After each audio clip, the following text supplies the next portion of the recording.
আগে যা বলেছি আজ হচ্ছে না, হয়নি।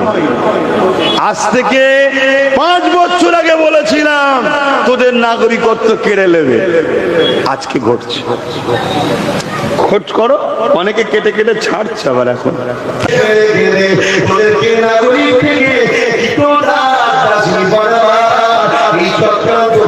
প্রধানমন্ত্রী করতে লেগেছে, ওদেরকে বন্দী করে ক্যাম্পে নিয়ে যাবে, ওই ক্যাম্পার জেলখানা কয়েদি করে রাখবে। কালকে আপনি যখন ভোটের লাইনে যাবে দেখবেন আপনার নাম তালিকাতে নাই। কে আপনি? আমি ফুরফুরাবি। কে আপনি? আমি দেওবন্দি। কে আপনি? আমি অমুক দরবার। কে আপনি? আমি অমুক দরবার। কোন দরবার চলবে না। মুসলমান হওয়ার জন্য আপনাকে ক্যাম্পে নিয়ে যাওয়া হবে, ওখানে তিলে তিলে আস্তে আস্তে আপনাকে হত্যা করা হবে। অনেকে কেটে কেটে ছাড়ছে আবার এখন। তাদেরকে আমি ধন্যবাদ জানাই যে তোরা মনে রেখেছিস। খোঁজ করো।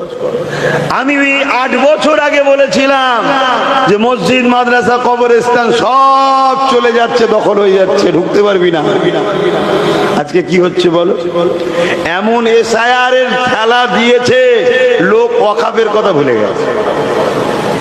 এসআইআরটা কি? চাকরির আন্দোলনকে রুখে দাও, ওয়াকফের আন্দোলনকে রুখে দাও, ওবিসি